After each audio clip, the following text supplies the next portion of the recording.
Let's start with the latest comment from Prime Minister of Hungary, Orban. He says that NATO will have a military mission in Ukraine and Hungary will not be part of this operation. And when you look at the current phase of the conflict in Ukraine, do you see that the European Union is getting more involved or even moving toward war in Ukraine, or is it something else? What's your take on the current phase of the conflict? Okay, Nima, first of all, thanks for having me. It's an honor and a pleasure to be on Dialogue Works. Viktor Orban has increasingly been ratcheting up the alarm. He is telling us openly what is happening behind closed doors in NATO. For about the last 3 months, he is warning us. And each time he speaks, it is with a greater sense that NATO is almost certainly, according to Orban, and I can't disagree with him, going to directly intervene in the Ukrainian conflict, that they are directly going to send their troops in. Does not appear to be something that is going to happen immediately or necessarily even soon, but the growing assumption on both sides is that this is going to be a protracted conflict, that this is going to last potentially for years. We've heard the NATO Secretary General, the outgoing Jens Stoltenberg, speak of a decades-long conflict with Russia that is in store. I can't speak to that length, but I certainly, I know there are people that believe that this conflict is all going to be over sometime this year or next year. And I certainly hope that they are correct, but I fear that they are not. I think that all indications are that both sides have begun the deep ramping up of military industrial production. The West was very late to the game. They're only starting it in the last 6 to 8 months, I would say. But certainly Russia has been doing it since at least the fall of 2022, the autumn of 2022, and the signing of this well, they call it a comprehensive strategic partnership, but in essence, it is a military alliance with North Korea, is designed directly to ensure Russia's access to North Korea's military industrial complex production of artillery shells, multiple launch rocket system rockets, and ballistic missiles, and perhaps more. So both sides are gearing up for a long conflict, and there are too many signs for my comfort that things, whatever the West may be saying publicly and to their publics now, that they are preparing for at some point down the road, at the very least, contingency plans for a direct intervention. And I think that Macron spelled it out. He actually spoke to it. It's about a month ago now. And in an interview to the French press, he said that it would be necessary to send French troops openly, at least. There's already French troops on the ground, French Foreign Legion, French troops on the ground in the hundreds, but not larger yet. But they're not officially there under flag, under arms. But he said that if Putin, of course, because you always have to reduce the Russian government down to the one man who is the epitome of all evil, that if Putin goes too far, and I think that is the key, because what does too far mean for the West, right? And myself, I think that the West, the U.S. principally, but the rest of the West tagging along, is resigned to the fact that Russia is going to keep Crimea, and that they are going to liberate the last part of and keep the Donbass, the Lugansk and Donetsk People's Republics. But I think that they believe that everything else is negotiable, primarily negotiable on the battlefield. And once the Donbass is liberated, they are going to see whether Russia goes further, whether Russia goes for Kharkov, goes for Odessa, goes for the entire east bank of the Dnieper, or God forbid goes for Kiev itself, right? At some point down the line. We're not there yet, right? But a year and a half down the line, we could be looking at something like that.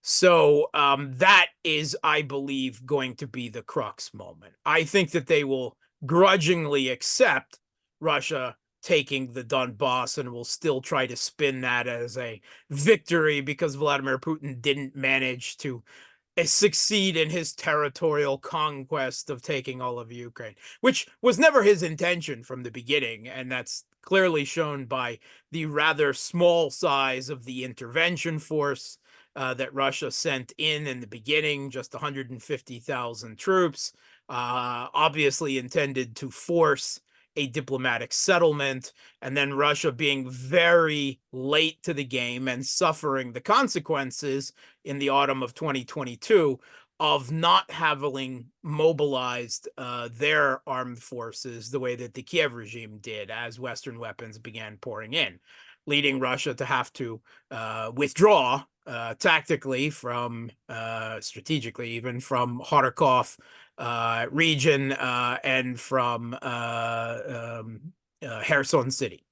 That was, of course, spun as a great Ukrainian victory. And I mean, it was a victory of maneuver simply because Russia hadn't mobilized their armed forces, because I believe they were still trying to signal, perhaps naively, to the West that they had limited intentions. And of course, the US and NATO simply read that as weakness, and they sought to take advantage of the opportunity. They thought that they could deal a quick, decisive blow before the Russian military, really ramped up, and they were not able to do so. That brings us, to the grinding Russian progress in this war of attrition now.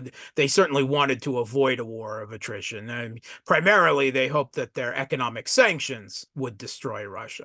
And that has been so far removed from the mark that it borders on the absurd at this point. But in large, in a very significant part at least, that's because the rest of the world refused Western diktats to stop trading with Russia.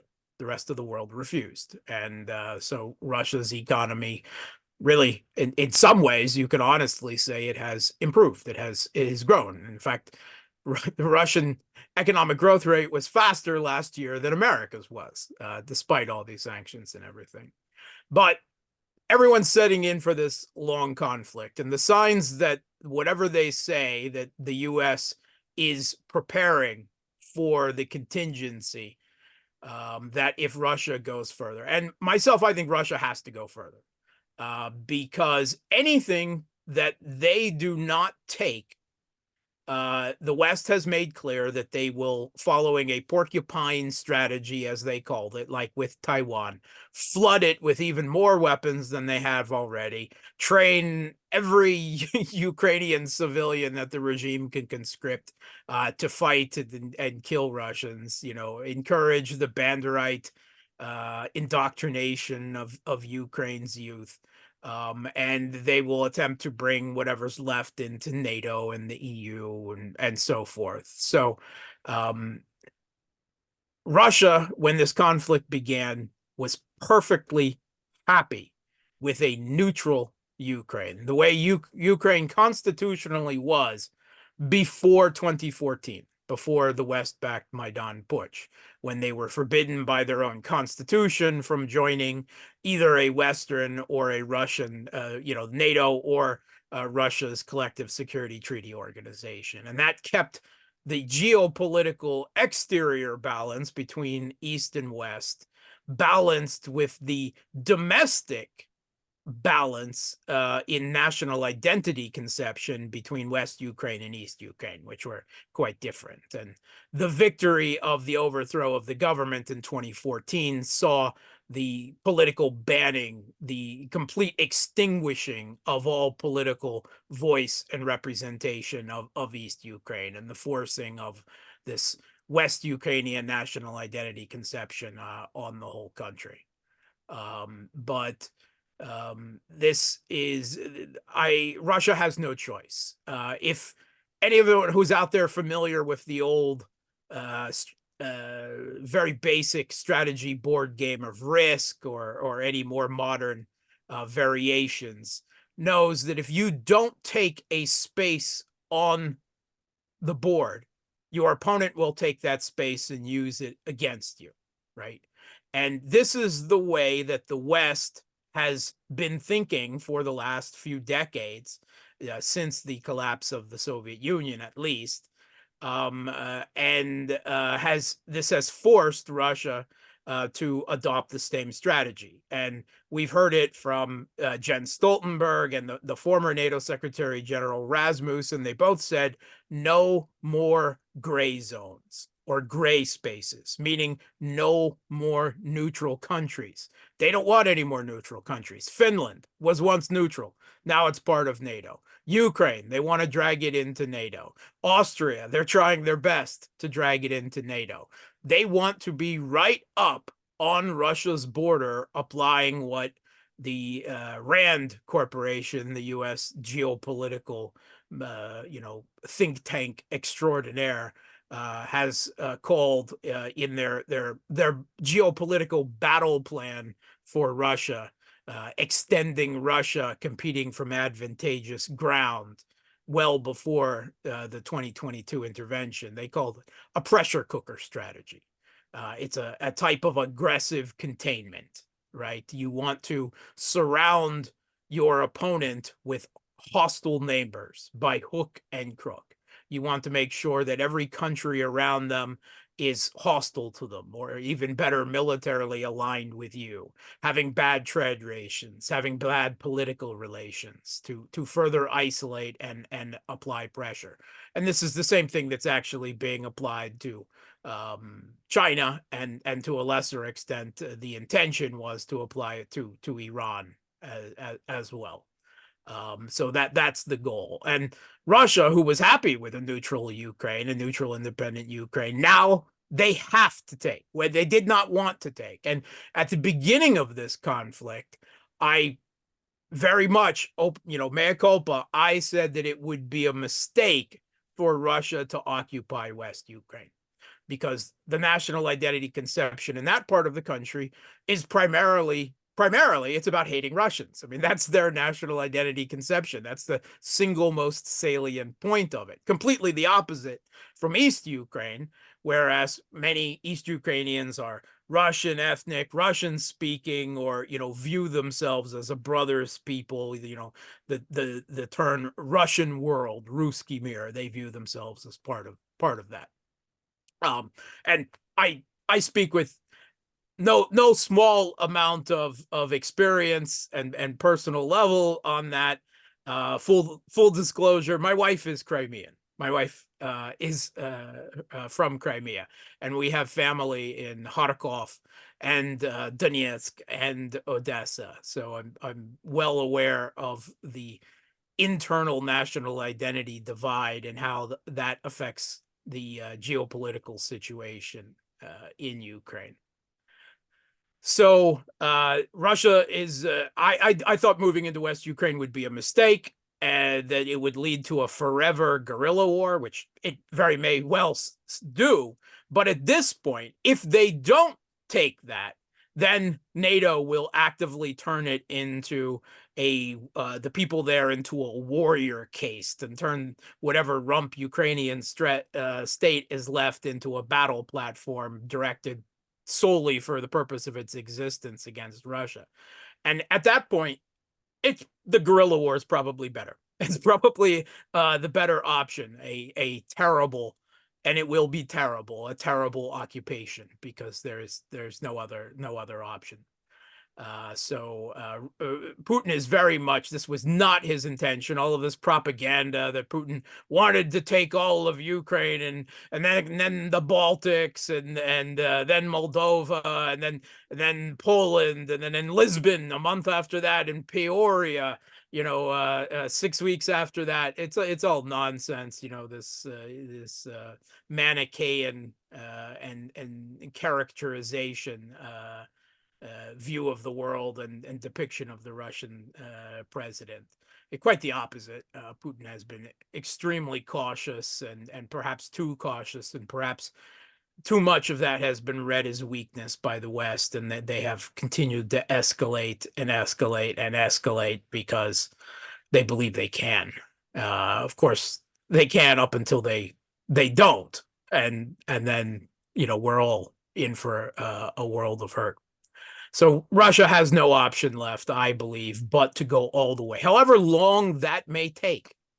It could take 2 years. It could take 5 years. It could take more than that. But I believe the Russian government is, fully not wanting it to take that long, certainly, but fully willing to go to a decade of conflict, much maybe off and on, but as far as the Russians are concerned right now, they want no ceasefires. They want no temporary pauses. They want no frozen conflict or armistice, because right now they have the advantage. Their military-industrial complex is outproducing all of the West put together on the crucial types of munitions and armaments that are needed for a land-centric, artillery-heavy war of attrition on the plains of Eurasia, which the Western military-industrial complex, being geared up for counterinsurgency wars across the Islamic world and high-end technological boondoggles like the F-35 and the littoral combat ship, they weren't prepared to mass produce artillery shells or air defense interceptor missiles or, even javelins or stingers, things ATACMS. They have a very limited supply of things that are needed for this type of conflict. And so Russia has the advantage now. So they're certainly not going to pause the conflict and allow the West to catch up or try to catch up in military industrial terms, or more time to train more forced conscripts for the Kiev regime. As far as they're concerned, they're going to press this home to the end now. Not rushed, but at their own steady attrition pace, not diverting from that far goal. And I think the U.S. is aware of that, and they believe they cannot lose in Ukraine. Right? They understand they're at war, right? We've heard European politicians say we're at war. We've heard the Estonian defense minister say that every NATO country has troops on the ground in Ukraine. We've heard the German chancellor admit that many of these advanced weapon systems are being operated by their own country's troops. We've heard the same from German generals, leaked audios of them plotting to blow up the Crimean bridge with German Taurus cruise missiles. We've heard the Polish president say the same thing. Everyone says the same thing. NATO is already involved on the ground there. Russia knows it. They know Russia knows it, right? It's simply right now in the escalation stage, it is preferable for both sides to pretend that isn't true.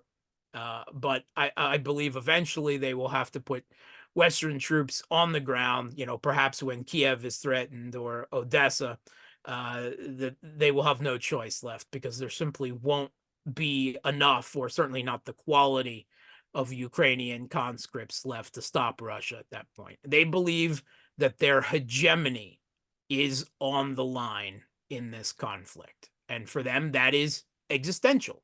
right? They've said outright, we don't want to live in a world dominated by Russia and China. And what they really mean is they don't want to live in a world where we don't dominate, right? That's you know, the flip side of that, of course. We've had to live in a world where they dominated for the last 40 years. But they've said it many different ways before. They've said that U.S. global leadership is on the line. They've said the rules-based order is on the line repeatedly. We make the rules, we give the orders, right? The rules, their rules-based order. But Boris Johnson, a few weeks ago, said it outright, right? Western hegemony is on the line. He said it, boom. It's not even any pretense, anything else. So they can't back down, right? As far as they're concerned, this is a world order shaping conflict, right? They have a belief in a modern domino theory that if Russia succeeds here, then China will move on Taiwan, and Iran will move against Israel, and cats will start living with dogs in the street, and it will start snowing in hell. And you know that they have this type of dominoes theory, apocalyptic vision of the future. And I believe also that their own identity is tied up in this conflict, right? Their societal and national identity, right? And what we're talking about here is the supremacist messianic ideology of US and more broadly now Western exceptionalism, where they believe, and they truly, devotedly believe this, that they are morally, systemically, and societally superior to every other country and civilization on Earth, and the world would be better off if their organizing principle and their rule was extended to the whole world, that inside every yellow, brown, red, whatever person out there is a little Western liberal just waiting to get out. And they believe that they have a moral right and a duty to lead the world, to dominate the world, to be the hegemon at whatever cost.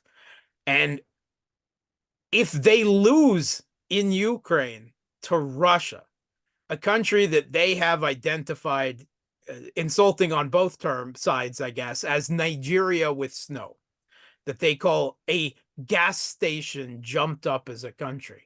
They have so many falsely held beliefs at the highest decision-making level about the Russian economy, about Russian society, about Russia. And I presume that they have the same false beliefs about much of the rest of the world, because their analysts, their experts, their Russia watchers, their Russian experts, they're all ideological warriors. They are not real analysts, right?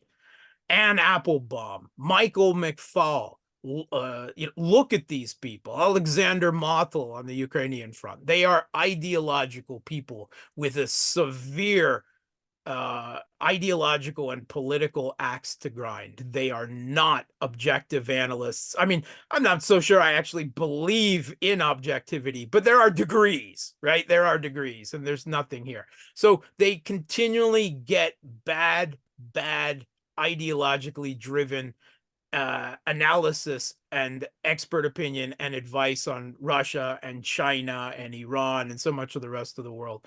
And it leads to such a incestuous feedback circle of propaganda affecting political decisions, driving the media cycle, driving the political cycle again and again and again. And it's lost them in a world divorced from reality, a world of their own propaganda making. And that's why they continually believe wrong things, like their sanctions are going to destroy Russia's economy, and that the entire rest of the world will bow down to their sanctions, or that Russian troops don't believe in what they're doing and are untrained and have no morale and are armed only with shovels. And as soon as they see Leopard tanks and Bradleys appear on the horizon, they will throw down their weapons and run away.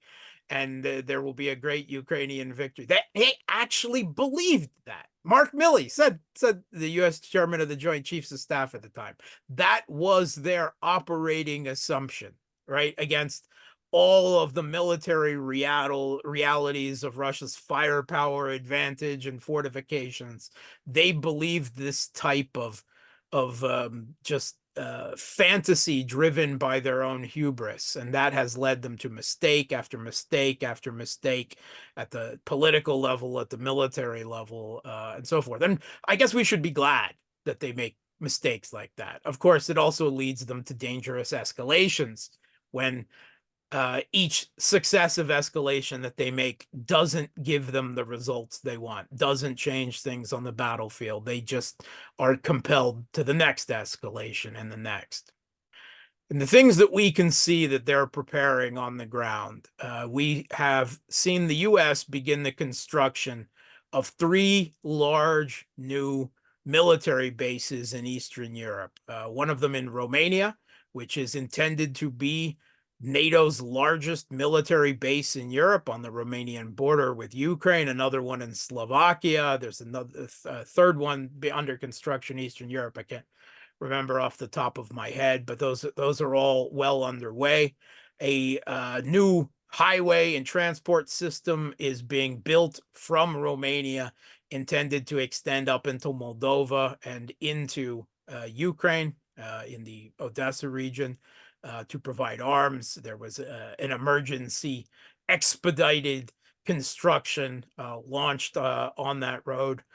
First, we heard about the military Schengen, the removal of bureaucratic impediments to moving U.S. and other NATO troops rapidly across Europe. And now we're told that they're actively planning NATO land corridors. They're actually planning the railroad routes, the logistic routes, not just from one port. They specifically told us that the primary port for this would be Rotterdam in the Netherlands, but that they were preparing multiple other ports and logistic routes, including Scandinavia, including the Balkans, including Turkey. Why?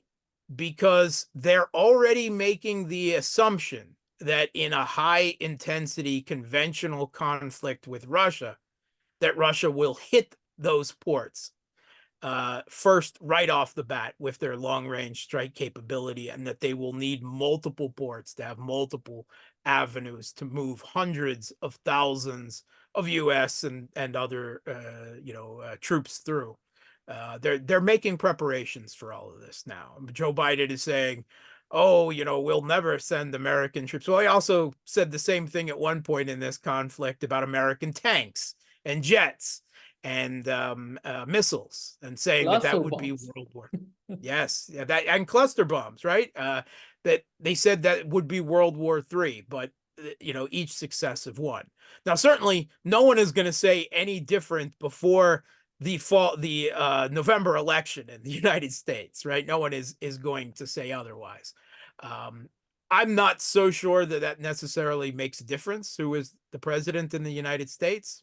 I think we saw that during the first Trump presidency that whatever he may have campaigned on, that he doesn't actually run his own foreign policy. That whether you want to call it the blob, as Ben Rhodes called the U.S. foreign policy elite, or the deep state, or the permanent bureaucracy, whatever, there is a bureaucratic security services and State Department elite and military class that really makes the decisions, and the president is simply informed of options within a very narrow managed range of maneuver. I think different presidents at different times have talked and maybe even assumed at once that they would do different things once they became the president, and then they find themselves very constrained by the office and by the power that they actually have within that system. That it's much overblown. So I don't actually think that Trump being at the helm will necessarily matter that much. But certainly Joe Biden isn't going to raise the idea that he's going to send American boys and girls to battle with Russia in Ukraine before the election. That's definitely not going to be said then. And now we have all kinds of political upheaval across Europe, very unexpectedly. The one that has a chance of derailing this process even a little bit is in France. Where Macron seems to have certainly bet his government on a poor bet on a renewed mandate in a parliamentary elections, but there's the specter that he could resign if he loses that to Le Pen, whom is certainly a very sincere, I believe, skeptic of the conflict in Ukraine, on a level with Orban and Robert Fico. So that is one derailment. In the United Kingdom, there we're looking at also a collapse of the Tory party there with Rishi Sunak, but with Keir Starmer, he's if anything would be even harder, if that's conceivable, against Russia. So that doesn't make a geopolitical difference, but it is a change in power due to blowback effects of failed economic sanctions that are starting to have effects across the country. And eventually the German government is going to collapse, and it's going to collapse hard. But more than likely, the Christian Democratic Union will pick up the pieces and largely carry on, much as the current coalition did. So there's very few countries where a change in power is anything near as dramatic as in France, where both the center right and the center left have collapsed, and there's a real possibility for real change, even on a geopolitical or foreign policy level. But what we hear from European leader after European leader to top generals is of the need to restore conscription in Europe, right? We've heard the German government float several trial balloons, and the defense minister Pistorius is continually talking about it. We've heard Rishi Sunak promise that he will start laying sanctions against his own young people if they refuse national service. And we've heard the outgoing chief of the general staff of the UK say that they need to conscript a civilian army now to fight Putin, to fight Russia. And Sweden has already restored conscription. We hear talk about it in Poland. There's a delicate political balance there right now, so they're playing close to the chess, I believe. But the current Polish government is not the skeptics that the last government was. They're very pro-European in a larger sense. But we hear multiple countries, and certainly Macron isn't in a political position to do something like that now. But he imagined once that he would be. And why are all the European countries now talking about conscription? Because they're facing a long conflict and ultimately a direct conflict with Russia. And unfortunately, I don't think that I see the West accepting an exit ramp from this. They for them, too much is on the line. It is existential, at least in their own minds, the political elite. There's not enough possibility for regime change in the West that I think will substantially change things. And the foreign policy elite, the deep state in the West, I don't believe that they can even conceptually imagine an exit ramp. They can't even imagine what that would look like, because again, they believe that the current world order, that their hegemony is on the line here. So I believe that while things are progressing on the battlefield, their inevitable logic, that things are in preparation for a larger conflict. And this may be only one of a series of conflicts. The U.S. seems madly enough to be trying to provoke China into a conflict at the exact same time. Another hundreds of millions of dollars of arms just approved for Taiwan. And now a Taiwanese president whom is just biting at the reins that he's leashed to declare independence, which of course would be the red line for China. China does not want to militarily take Taiwan. They believe that in the long term, that economics and society will do their work for them, that a conflict is unnecessary. It's the US that wants conflict because they see a closing geopolitical window of opportunity. Both China and Russia, and to a lesser extent Iran, where money flows as a result of the globalization that they created, are leading to capital, money, power moving east and away from the West in relative terms. That's undeniable trends, right? No one can deny that otherwise. And where economic trends go, by a certain time lag, military power invariably follows. And the US has identified a very narrow geopolitical window where they will still be able to fight a conflict with China in the Taiwanese, on the other side of the world, off China's own coast, in the Taiwan Straits and the South China Sea, and possibly win it. The same thing, of course, is happening right now in Ukraine with Russia. And I've seen enough war games conducted by the U.S. military and think tanks to think that they already can't win that war. But they're going to give it their best go. And how many U.S. generals have we heard from that say we're going to be at war with China in 5 years? I mean, they literally say that. We've got U.S. Marine Corps generals telling their troops to practice killing a Chinaman, using that type of racist terminology every day. That's what they should be preparing themselves for. We've got other U.S. naval commanders promising to flood the Taiwanese Straits with drones and turning it into a hellscape, which is, as far as we're concerned, as far as anyone can tell, that there's no production towards, it's all imaginary at this point, right? That no production of anything like that has even begun, or a very real process of porting shortened intermediate range land-based ballistic and cruise missiles in the southern Japanese islands, in Guam, and the Philippines, which was the whole reason that the U.S. pulled out of the short and intermediate range nuclear forces treaty to begin with.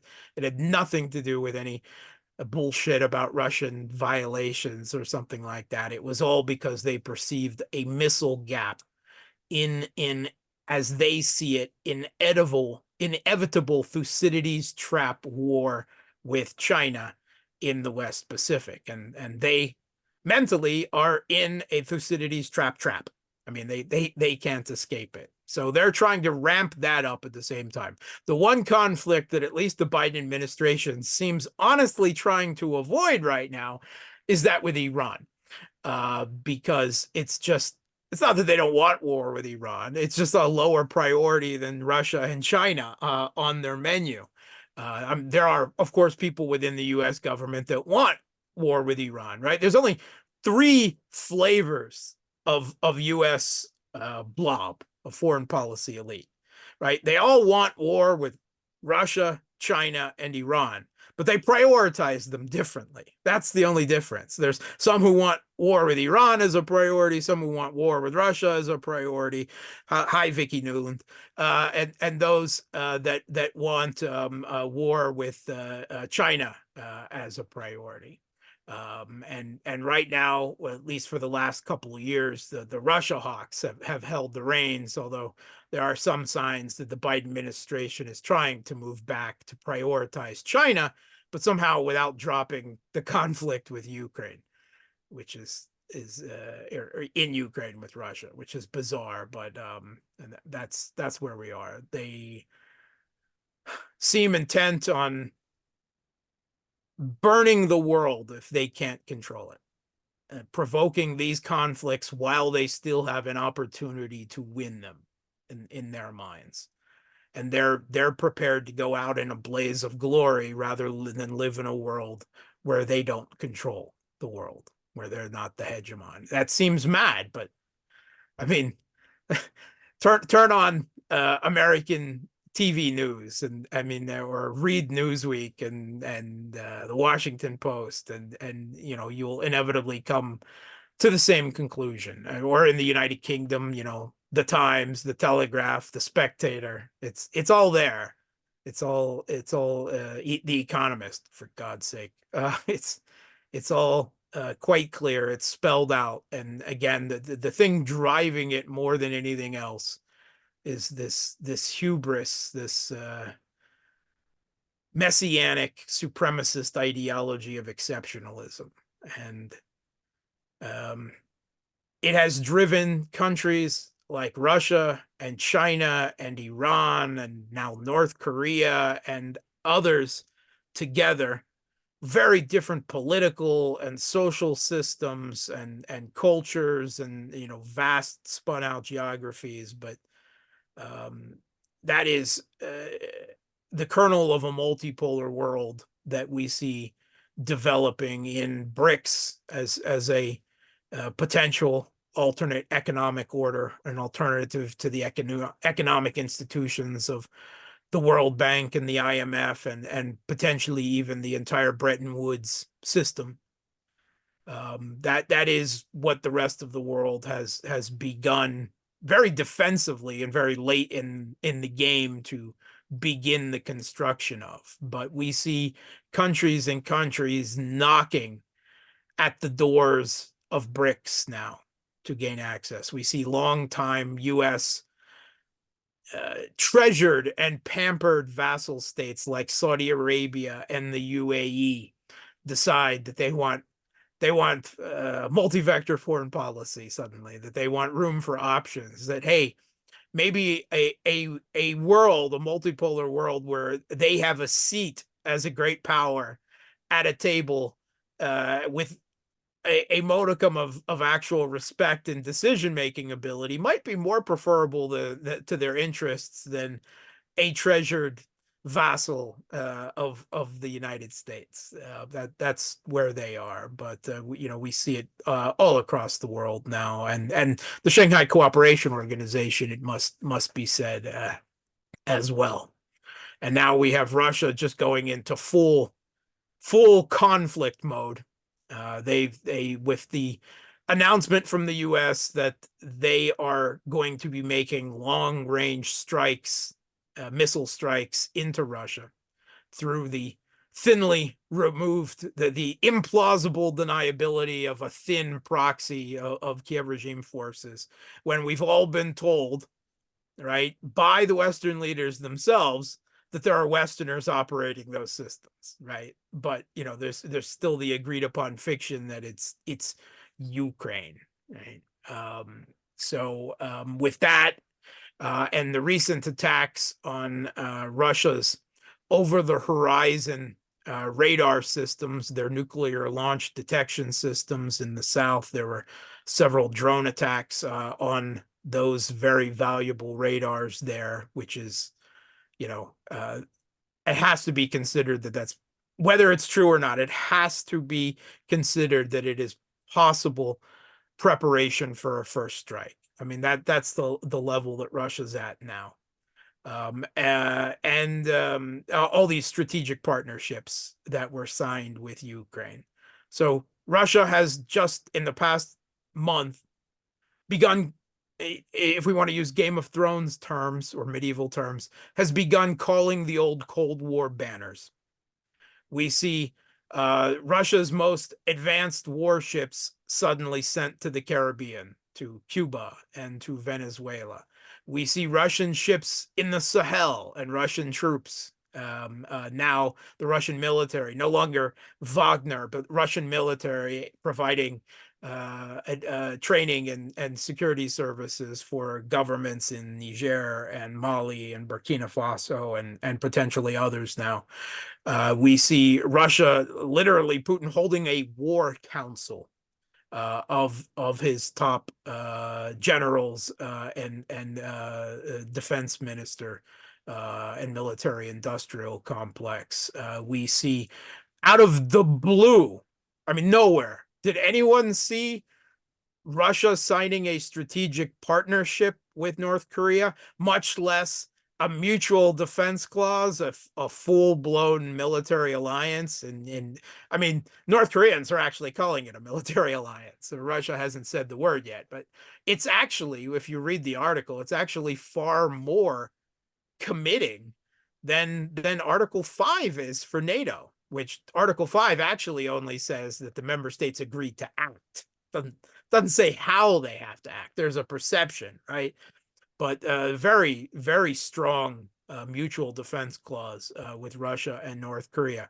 And then Putin in Vietnam. And evidently, according to both leaders, defense cooperation was one of the top topics, as well as nuclear energy and oil and gas and other things. But Putin is going around very quickly on a tour, and not only him, but other forces as well. They're calling Cold War banners. That's what they're doing. And we had an article out in the Wall Street Journal with the usual intentional anonymous leak from White House officials saying that they were caught off guard.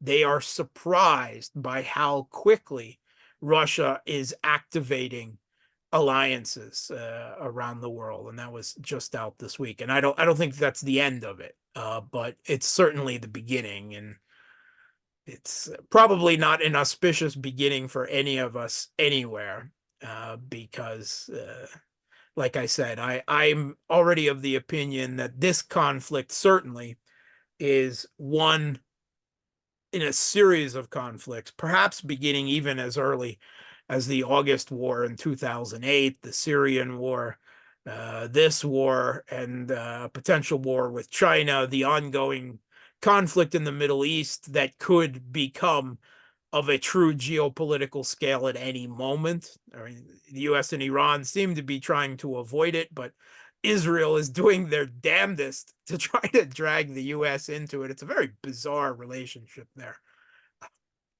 But that has, of course, the ever-present potential for blowing out of proportion, whatever the best wishes in that regard from the Iranian and the U.S. governments. So we are in a very chaotic time. We are living through a world order, a paradigm-changing moment, and when we live in a world of weapons of mass destruction, and increasingly now war is going to be driven by artificial intelligence and drone swarms and autonomous kill vehicles, and we're moving into a very, very dangerous phase for all of humanity right now. And I think it's probably more even than world order that's at stake, because of the technologies that are now involved, whether nuclear or AI or biological. Humanity is on the line in a way that it never was before, even in World War II or prior conflicts. Do you think you're talking about decades of war in Ukraine, but how about the Russian side? Are they really thinking of having a decades long war with Ukraine, because at the end of the day, we know that if Russia takes Odessa, Nikolaev, Dnipropetrovsk, these cities that are so crucial, so important right now, and then goes to Kiev, the rest of Ukraine would be a failed, just dysfunctional state that would we have Polish, Hungarians, Romanians in this part of Ukraine that maybe they wouldn't be happy to be part of the western part of Ukraine in that scenario. And how do you see this situation right now in the mindset of the Russia and Putin and his administration? Do they let this conflict turn to a situation that we've seen in Iraq, in Afghanistan? It's a huge suffering for Russia if it goes in that direction. Yeah, I don't know if Russian government sees it as decades, right? That's the words that Jens Stoltenberg used, right? I think that Russia is fully prepared, if they have to, for at least a 5 to 10 years of conflict, right? Because we're going on 3 years now, and the Russian military is winning the conflict now, right? That can't be denied at any point, right? We went from Ukraine as winning to it's a stalemate to now, the begrudging acknowledgement that Russia is winning. But just around the corner, there's hope because F-16s are coming or some nonsense like that, right? But that said, and Russia's military-industrial complex is an overmatch in the type of armaments needed. Russia's long-range strike, it's a quiver full of possibilities: cruise missiles, hypersonic missiles, ballistic missiles, the Tornado multiple launch rockets. So many possibilities. The Russian military is the most capable and experienced land army right now in the world, right? And we keep hearing this from Ukrainian troops and commanders being trained by NATO troops. They don't know what the fuck they're talking about. They have no idea. They've never fought a peer conflict like this. They've never fought a conflict with drones. They've never fought a conflict where the opponent is firing hypersonic missiles and thermobaric weapons at you. They have no idea. Russia does, right? That's not to say that Russia, certainly their power projection capability, in terms of their blue water navy and an air force intended to project power around the world is much smaller than the United States. But here now, the U.S. picked a fight with Russia that was Russia's fight, right? It was very poor. It's the same thing with the U.S. trying to pick a fight with China off of its own coast. It's so dumb. They're giving the fight to the opponent that the opponent is prepared for in their own backyard, and it's again hubris. But it's still hard, right? The current technology, yes, Russia has superiority in air defense and superiority in electronic warfare, and now a manpower superiority and certainly an artillery superiority, but offense is still very hard, right? The Russian military is doing its utmost, right? Don't believe the propaganda, meat wave assaults. That's all nonsense. It's all about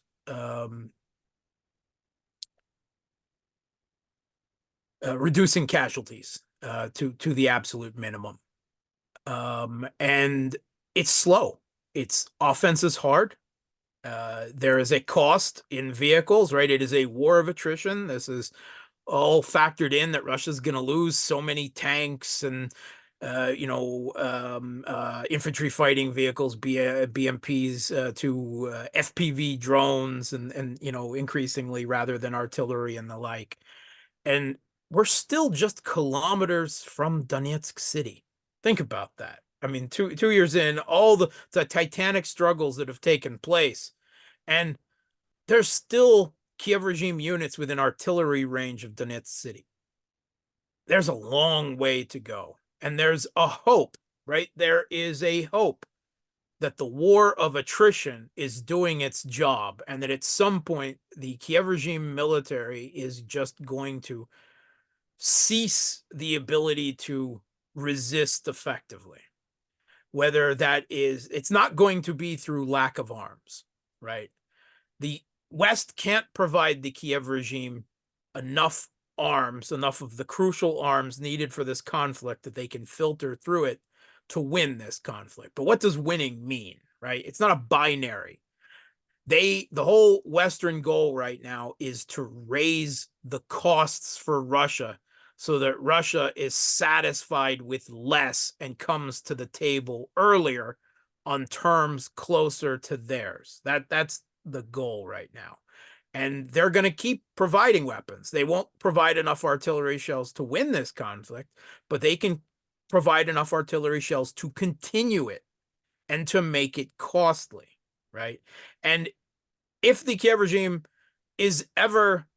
can look past their propaganda in an information war and go solely on the defensive, they can make it more costly, right?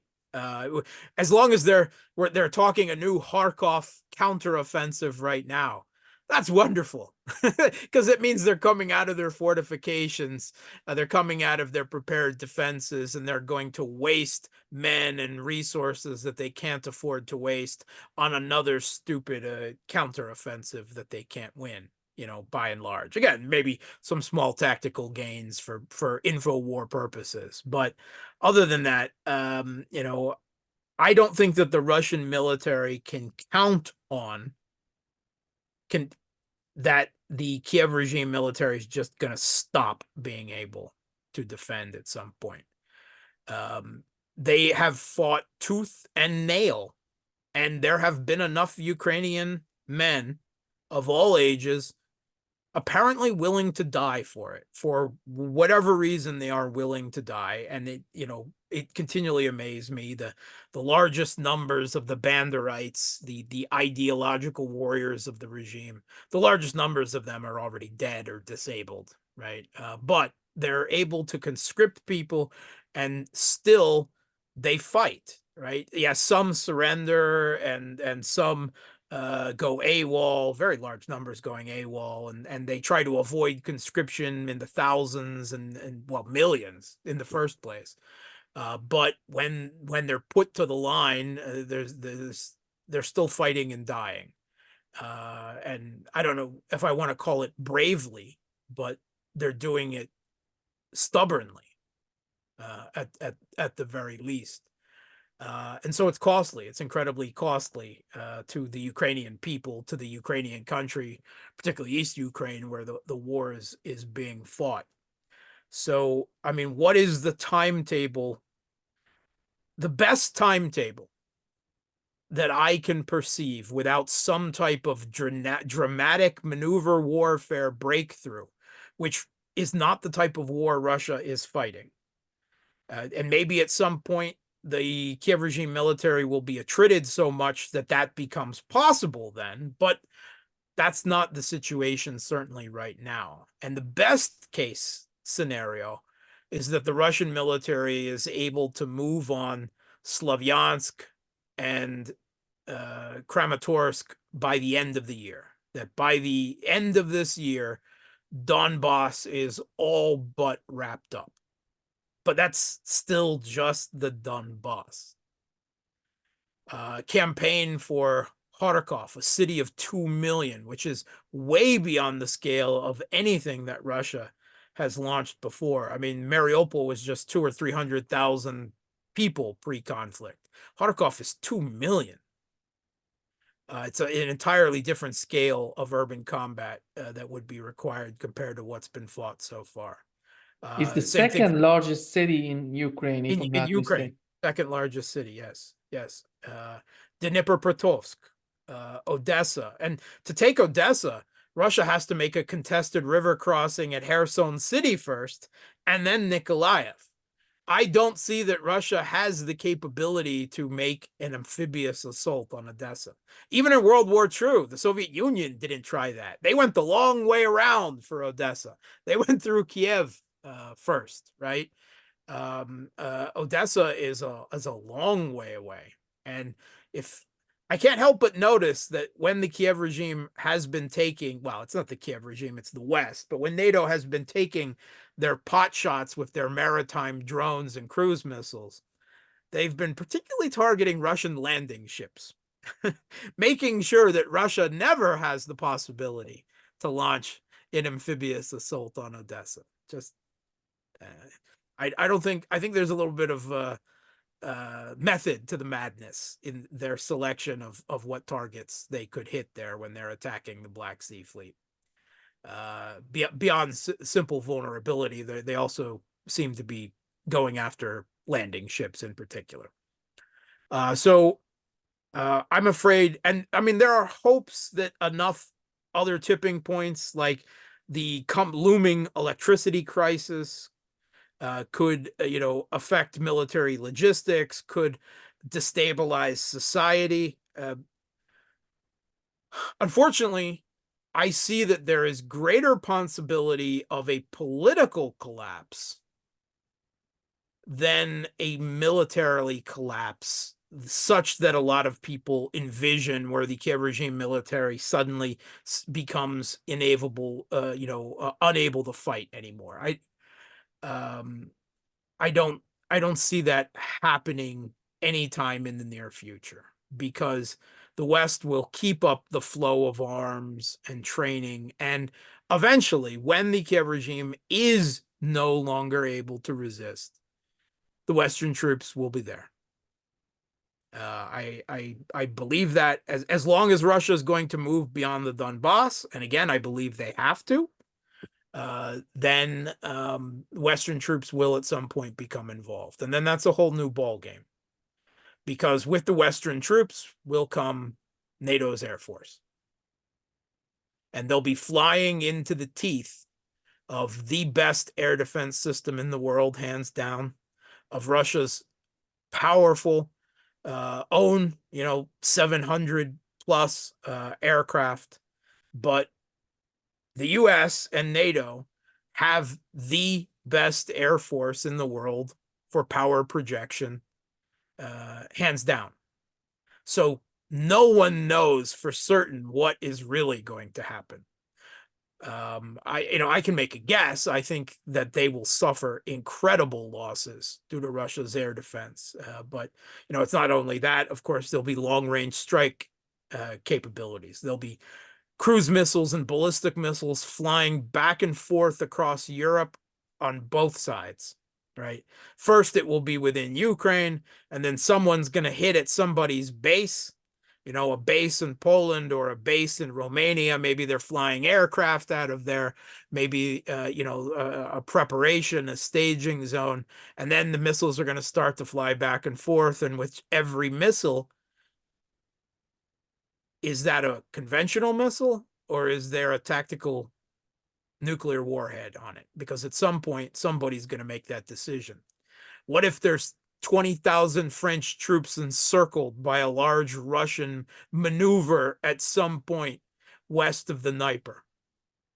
What is the temptation of the West to use a tactical nuclear missile to avoid a defeat at that point? So that's the problem, is that even though the Kiev regime at some point will be attrited out of this, it could be a long road until we get there. And may please God, all the gods, may I be wrong on that score. But even when that happens, I think unless we see some dramatic political regime changes in the West, some real, I think that all the signs is that NATO is preparing for conflict, right? They're warning all their publics now. Oh, if Russia wins in Ukraine, they'll be invading Poland next, and we have to prepare for that. What they can't say, what they really mean, is that we are preparing to fight Russia, not in Poland, but in Ukraine, right? That's where the conflict will take place. So that's where everything appears right now. Again, there could be dramatic events. There could be, presuming that we're hearing about a big a ridiculous Kharkov offensive push coming in the next few weeks from the Kiev regime. We also continue to hear rumors and everything tells us that Russia is still going to launch a much bigger offensive somewhere, or more than likely somewheres, multiple places probably, right? At some point this summer. But will that provide the dramatic room where suddenly the Kiev regime military says we can't fight anymore, and there is a surrender moment and the signing of papers and World War II style? No, that I don't think that is ever going to happen.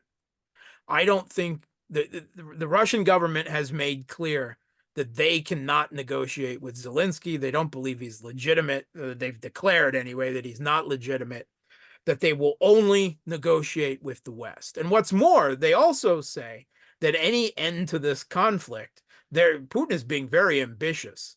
He says it must be part of a new security architecture for all of Eurasia, meaning that China should be involved. Everyone, that's a very, I mean, he's trying to make this conflict give birth to the multipolar world, with as trying to avoid that whole World War III in the process of getting to the birth of that multipolar world. I think it's incredibly ambitious, and I certainly hope that Russia can achieve it. But I don't believe that the West is capable of sitting down at the table. Certainly, this crop of current Western political elite, that I mean, the European political elite have been so mentally colonized by U.S. neocons. Literally, I mean, the Joseph Borrell's whole language of the jungle and the garden, that's straight ripped from the titles of Robert Kagan's books. Victoria Nuland's husband, the arch neocon, right? They're incapable of negotiating with Russia, whom they have and probably truly believe in their own warped minds is the personification of evil, right? They don't doubt that they don't believe what they're saying, right? They believe in all of this. It is their ideology. If there's any end to this conflict, it probably looks more like the Syrian conflict. Who won the Syrian conflict? The U.S. is still illegally military occupying all of East Syria, including the oil and the wheat fields, preventing any economic stabilization and reconstruction. Turkey is still camped out in North Syria with 100,000 jihadis still under their arms and payroll, right? And Russia and the Syrian government and Hezbollah, yeah, they've got the majority of the population centers and the majority of territory, but there wasn't even any peace deal. It's just a frozen three-way conflict, right? And no one is willing to talk to anyone else. No one is able to. The West is unwilling to admit defeat to Russia and Iran and Syria. That they can't do that. This isn't the world. I think Putin is dreaming of a, when I talk about his ambitious project, that he perceives of it as kind of a new Westphalian process. But ideologically, the current Western leadership is not in a place where they could ever agree to something like that, right? And I hope the Russian government understands that. So, yeah, I think more than likely, even if the Kiev regime, first of all, I don't think the Kiev regime is going to experience militarily as sudden a collapse as some people think it is, or some people hope it is. I hope they do. I hope I'm wrong, but I don't see that. And when they do reach that point eventually, then I believe the West will step in.